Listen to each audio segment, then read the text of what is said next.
Beloved friends, today we celebrate the 16th Sunday in Ordinary Time.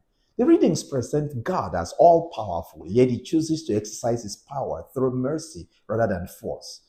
And instead of rushing to punish, He gives us time to grow, to change, and to return to Him.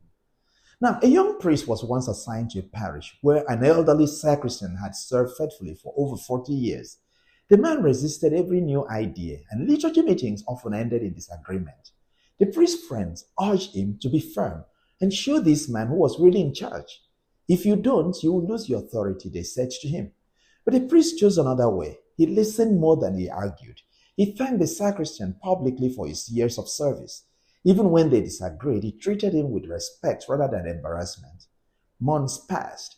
Then one day, the old man quietly said, "Father, I respect you and your wisdom. I thought you would push me aside by now, but you never fought me. You treated me like family. From now on, I will support you firmly, and I will support whatever is best for the parish." My dear friends, the strongest person in the room is often the one who does not need to overpower others. This is where the first reading today from the book of Wisdom, chapter 12, begins. God's omnipotence is revealed not in domination, but in mercy.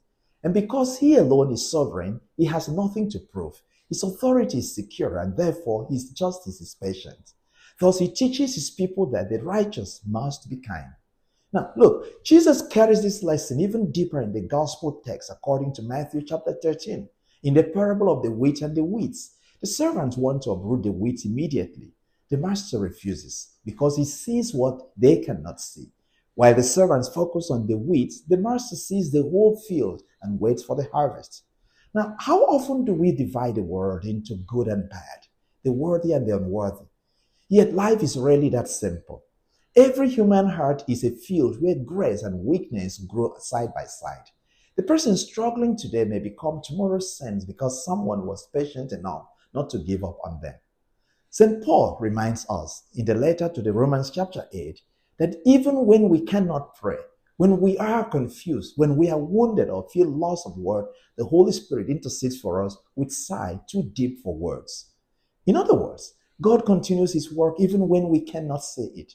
Therefore, He invites us today to be open to the gifts of patience, wisdom, and counsel in order to navigate the world where wheat and wheat must grow together. Now, God's patience is not weakness. Rather, it is confidence that grace can accomplish what force cannot do. The Lord is not finished with His field, and He's not finished with us either. Thus, we must learn to trust His timing, imitate His kindness, and become living signs of His patient love. May God bless you.